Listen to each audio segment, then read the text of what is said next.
Hello everyone, আজকে আমরা কথা বলবো স্ট্রেটনিং, স্মুথনিং, রিবন্ডিং, যেটাই তোমরা বলে থাকো না কেন তোমাদের ভাষাতে যেটাই সেটা নিয়ে।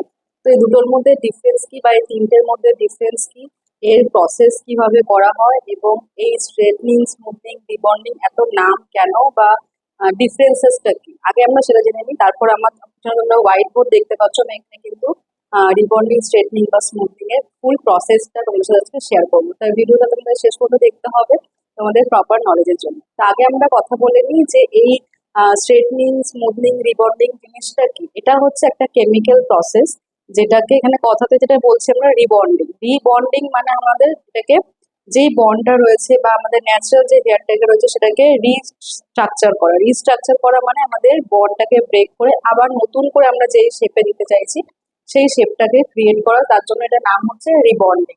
স্ট্রেটনিং আর স্মুথনিং, স্ট্রেটনিং আমাদের একটা চলতি ভাষা এবং স্ট্রেটনিং আর স্মুথনিং এর প্রসেসটা হচ্ছে একটু ডিফারেন্ট। স্ট্রেটনিং এ আয়রনিংটা একটু বেশি হয়, স্মুথনিং এ আয়রনিংটা একটু কম হয়।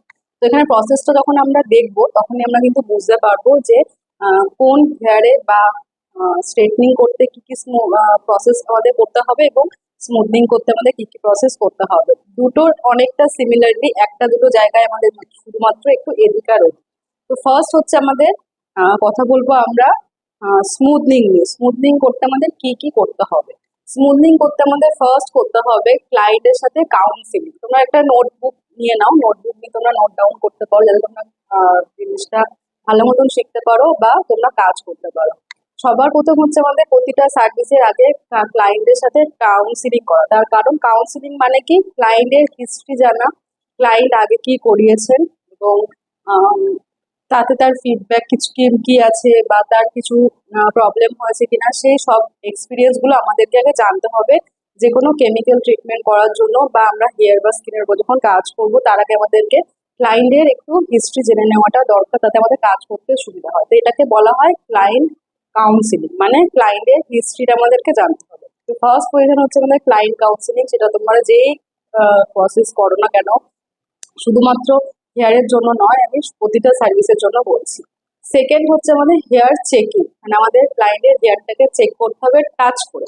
আমরা দূর থেকে তো দেখছি দেখছি কাউন্সিলিং করার সময়, তারপর আমরা ক্লায়েন্টের পারমিশন নিয়ে সেই হেয়ারটাকে আমরা চেক করবো। Thick hair, fine hair, frizzy hair, damage hair, কি প্রবলেম রয়েছে হেয়ারেতে, সেই প্রবলেমগুলো আমাদেরকে আগে অ্যানালাইজ করতে হবে। সেই অ্যাকর্ডিং আমরা ক্রিমটাকে চুজ করবো। ক্রিম রিলেটেড তোমরা ভিডিও দেখতে চাইলে অবশ্যই কমেন্ট করে জানিও। আমি ক্রিম রিলেটেড যে কোন হেয়ারের জন্য কোন ক্রিম, কোন ব্র্যান্ডের কি নামে ক্রিম পাওয়া যায়, সেই সব নিয়ে একটা ভিডিও তোমাদের সাথে বানাবো। আজকে আমরা যে টপিকটা কভার করছি সেটা আজকে তাহলে আমি কমপ্লিট করে নিই। তো ক্লায়েন্ট কাউন্সিলিং, সেকেন্ড হচ্ছে হেয়ার চেকিং। তারপর আমরা ক্লায়েন্টকে শ্যাম্পু স্টেশনে নিয়ে যাব।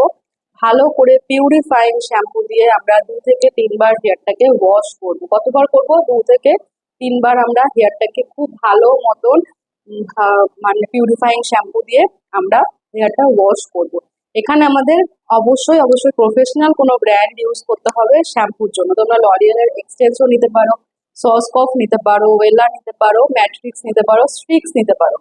তো স্ট্রিক্স হচ্ছে সব থেকে রিজনেবল এবং তার উপর পর আস্তে আস্তে সবগুলোর প্রাইস হচ্ছে বাড়তে থাকবে।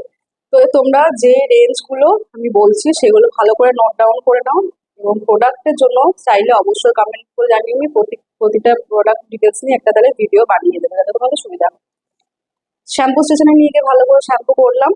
তারপর আমরা ক্লায়েন্টকে আবার নিয়ে আসবো, নিয়ে আসার পর চেয়ারে বসাবো, ভালো করে টাওয়াল ড্রাই করবো। টাওয়াল ড্রাই মানে কি? টাওয়াল ড্রাই মানে হচ্ছে আমরা বাড়িতে যে শ্যাম্পু করে হেয়ার টাওয়ালের সাহায্যে বা গামছার সাহায্যে যে চুলটাকে মুছে নিই আমরা, সেটাকে বলা হয় টাওয়াল ড্রাই করা। আমরা কোনোভাবেই এইভাবে রাব করবো না হেয়ারটা। এটা বাড়ির জন্য সবাইকে আমি রিকোয়েস্ট করবো যে ভাই তোমরা যখন হেয়ার ওয়াশ করছো একরকম করে ঘষবে না হেয়ারটা, যাতে চুলটা ফেটে যাওয়ার সম্ভাবনা অনেক বেশি থাকে এবং যাদের চুলের ফাটার সমস্যা আছে তারা খেয়াল করে দেখবে তোমরা হেয়ার ওয়াশ করার পর বা হেয়ার মোছার জন্য তোমরা এরকম রাব করো, তার জন্য তোমাদের হেয়ারটা কিন্তু ফেটে যায়। তো তারপর আমরা খুব ভালো মতো টাওয়াল ড্রাই করবো। টাওয়াল ড্রাই করে তোমরা 50% ওয়েট হেয়ারে ক্রিম লাগাতে পারো বা তোমরা চুলটাকে ড্রাই করেও ক্রিম লাগাতে পারো। এটা তোমাদের কাজের উপর ডিপেন্ড করছে, যেটা তোমার সুবিধা হবে। আমি তোমাদেরকে রেকমেন্ড করবো তোমরা যদি 50% ওয়েট হেয়ারে ক্রিমটা লাগাতে পারো তাহলে ক্রিমের যে হার্শনেসটা সেটা অনেকটা কমে যায় এবং ক্রিমের মাইল্ডনেসটা অনেকটা বেড়ে যায় এবং তোমার হাতে কিন্তু টাইমিংটা অনেকটা পেয়ে যাবে অ্যাপ্লিকেশন করার জন্য। তার কারণ আমাদের যখন ফার্স্ট ক্রিমটা অ্যাপ্লাই হবে তার টাইমিং থাকে, অ্যাপ্লিকেশনের টাইমিং থাকে 20 to 25 মিনিটস। তো সেটা হচ্ছে হেয়ার অ্যাকর্ডিং মিনস হচ্ছে তোমার টাইমিং। কারোর হেয়ার অনেক বেশি ঠিক হয়, অনেক বেশি লম্বা হয়, সেখানে 20 to 25 মিনিটে একার পক্ষে সম্ভব না। তোমার যদি হ্যান্ডস থাকে, হেল্পিং হ্যান্ডস থাকে, তখন তোমার জন্য পসিবল, একার পক্ষে পসিবল না। তখন তোমরা অবশ্যই ওয়েট হেয়ারে কাজ করবে এবং খুব ফাস্ট হাত না হলে একা হ্যান্ডেল করবে না, কোনো লং হেয়ারে তাতে কিন্তু চাপ হয়ে যাবে। তো আমরা কি করলাম, ক্লায়েন্ট কাউন্সিলিং করলাম, তারপর আমরা হেয়ার চেকিং করলাম, তারপর আমরা কি করলাম, হেয়ার ওয়াশ করলাম। হেয়ার ওয়াশ করার পর আমরা ফার্স্ট ক্রিমটা ওই ওয়েট হেয়ারেই অ্যাপ্লাই করছি। অ্যাপ্লাই করার পর আমাদের কি করতে হবে, বন্ড চেকিং করতে হবে। বন্ড চেকিং মানে আমাদেরকে ক্লায়েন্টের হেয়ারের প্রসেসটা হয়েছে, কেমিক্যালি প্রসেস যেটা, সেটা হয়েছে কিনা চেক করতে হবে। সেটা আমরা কি করে বুঝবো, আমরা ক্লায়েন্টের হেয়ারটাকে যখন স্ট্রেচ করবো সেটা রাবারের মতন স্ট্রেচ হবে, এবং যখন আমরা স্ট্রেচ করে ছেড়ে দেবো সেটা শ্রিঙ্ক করে যাবে, মানে জিগজ্যাগ বা এস বলো, স্প্রিং এর মতন হয়ে যাবে। তখন আমরা বুঝবো প্রসেস হয়ে গেছে। তারপর আমরা ক্লায়েন্টকে আবার শ্যাম্পু স্টেশনে নিয়ে যাব। শ্যাম্পু স্টেশনে নিয়ে গিয়ে খুব ভালো মতন আমরা সেখানে ক্লায়েন্টের হেয়ারটা ওয়াশ করবো টাইম নিয়ে। মিনিমাম 10 to 15 মিনিটস টাইম নেবে এই ক্রিমটাকে মালসিফিকেশন করে বের করার জন্য। একদম জল দিয়ে ধুয়ে দেবে না, খুব ভালো মতন মালসিফিকেশন করবে, যাতে কোনো জায়গায় যদি প্রসেসিং কম হয়ে থাকে সেখানে প্রসেসিংটা হতে পারে ওই 10-15 মিনিটে। ভালো মতন মালসিফিকেশন করবে, মালসিফিকেশন করার পর তারপরে হচ্ছে ওয়াশ করবে। ভালো করে ওয়াশ করার কারণ হচ্ছে কোনোভাবে যেন এই স্ট্রং ক্রিমটা আমাদের ক্লায়েন্টের হেয়ারে না থাকে বা স্ক্যাল্পে না থাকে, তাহলে কিন্তু আমাদের ক্লায়েন্টের হেয়ার ফল হতে পারে এবং ড্যান্ড্রাফের প্রবলেম হতে পারে। আশা করছি তোমরা বুঝতে পারছো। তো তারপর আমরা আবার ক্লায়েন্টকে চেয়ারে নিয়ে আসবো। চেয়ারে নিয়ে আসার পর আমরা ক্লায়েন্টের হেয়ারটাকে আগে টাওয়াল ড্রাই করব, তারপর ফুল, মিডিয়াম এবং হাই হিটে ভালো করে ফুল ড্রাই করবো। এবং ফুল ড্রাই যখন করব তখন আমরা ব্লো ড্রাই করবো, মানে আমরা আমাদের যে প্যাডেল ব্রাশ হয়, প্যাডেল ব্রাশ দিয়ে আমরা ব্লো ড্রাই করবো, খুব ভালো মতন ব্লো ড্রাই করবো। এবার আসছে আমাদের মেন যে পার্টটা, সেটা হচ্ছে আয়রনিং। আয়রনিং এর টেম্পারেচার আমাদের হেয়ার অ্যাকর্ডিং হয় মানে আমাদের থিক হেয়ার হলে পরে আমাদের টেম্পারেচার বেড়ে যাবে। আমাদের যদি মাইল্ড হেয়ার হয় বা খুব সেন্সিটিভ হেয়ার হয়, তখন আমাদেরকে টেম্পারেচার কম রেখে কাজ করতে হবে। সেগুলো তোমরা ভালো করে মাথায় রেখে কাজ করো। এবং আমাকে তোমরা যদি ফলো না করে থাকো, আমার ভিডিওগুলো ফলো করতে থাকো, এবং তোমরা কি রিলেটেড ভিডিও দেখতে চাও সেটা অবশ্যই কমেন্ট বক্সে জানাবে, যাতে আমি তোমাদের কাছে ভিডিওগুলো নলেজেবল করে তুলতে পারি এবং তোমাদের কোনো কাজে লাগে আমি ভিডিওগুলো তৈরি করার জন্য যাতে ইন্সপিরেশন পাই।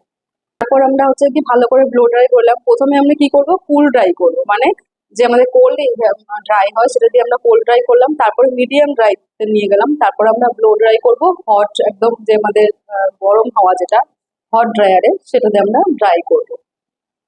তারপর আয়রনিং তো টেম্পারেচার বলে দিলাম কিভাবে করব। আয়রনিং হয়ে যাওয়ার পর আমাদের নিউট্রালাইজিং করতে হবে। আমাদের নিউট্রালাইজিং এর স্টেপ হচ্ছে 10 নম্বর। 10 নম্বরে আমাদের নিউট্রালাইজিং রয়েছে। 10 নম্বরে আমরা নিউট্রালাইজিং ক্রিম লাগাবো। নিউট্রালাইজিং ক্রিম অ্যাপ্লাই করার পর আমাদের 15 to 20 মিনিটস টাইম রয়েছে। সেটাও কিন্তু হেয়ার অ্যাকর্ডিং হয়, যে হেয়ারের কন্ডিশন কিরকম, কেমিক্যাল করা রয়েছে কিনা, বা হেয়ার ঠিক নাকি পাতলা নাকি মোটামুটি, সেই হিসাবে কিন্তু আমাদের নিউট্রালাইজিং এর টাইমটাও হয়।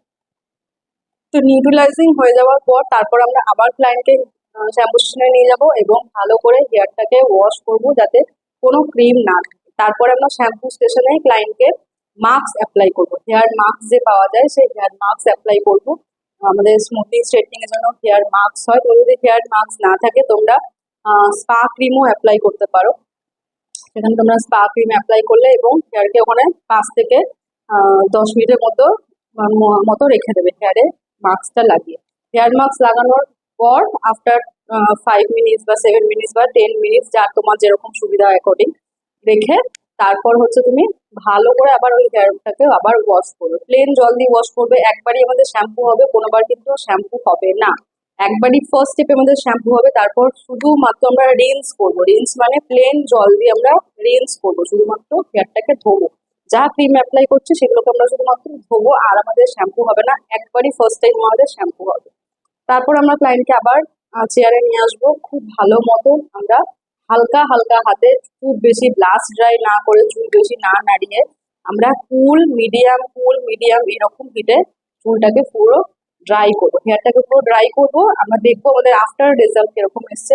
যদি তোমাদের প্রসেসিং ভালো হয় বা তোমরা যদি সবটা মেনে যদি করতে পারো, অবভিয়াসলি রেজাল্ট খুব ভালো পাবে। তারপর তোমরা সিরাম অ্যাপ্লাই করবে এবং ক্লায়েন্টকে বলে দেবে প্রিকশনস কি কি হবে। আফটার 3 days তোমরা ক্লায়েন্টকে আবার ডাকবে। এই 3 দিনে ক্লায়েন্ট কোনোভাবেই কানের পিছনে চুল নিতে পারবে না, কোনো রকম জল ঘাম লাগাতে পারবে না, কোনোভাবে চুলটাকে বাঁধতে পারবে না। এই সব জিনিসগুলো আমাদেরকে ভালো মতন ক্লায়েন্টকে বলে দিতে হবে এবং 3 দিন পরে ক্লায়েন্টকে আবার ডাকতে হবে হেড ওয়াশের জন্য। তো হেড ওয়াশের জন্য ডেকে আমরা কি করবো, হেড ওয়াশের জন্য ডেকে ক্লায়েন্টকে ভালো মতন হেয়ারটা চেক করবো, কোনো জায়গায় ক্লায়েন্টের হেয়ার বেঁকিয়ে ফেলেছে কিনা বা কোনো জায়গায় জল ঘাম লেগেছে কিনা। সব থেকে প্রবলেম হয় এই এরিয়াতে এবং আমাদের ঘাড়ের এরিয়াতে, তার কারণ আমাদের গরম জল ধরো মুখ থেকে এই জায়গাটা লেগে গেল বা হাম হলে পরে এই জায়গাটা ব্যান্ড হয়ে যায়। তো এই প্রসেসগুলো আমাদেরকে খুব ভালো মতন মাথায় রাখতে হবে এবং অবশ্যই ক্লায়েন্টকে আফটার হোম কেয়ারে যে আমাদের স্মুথনিং এর আফটার শ্যাম্পু মাস্ক কন্ডিশনার যেগুলো রয়েছে সেগুলো খুব ভালো মতন আমাদেরকে ক্লায়েন্টকে গাইড করে দিতে হবে এবং ক্লায়েন্টকে বলতে হবে এভরি মান্থে 2টো করে স্পা, না হলে একটা করে স্পা ম্যান্ডেটরি নিতেই হবে, তাহলেই তার চুল কিন্তু ভালো থাকবে বা হেয়ার ভালো থাকবে। তো এটা ছিল ফুল প্রসেস।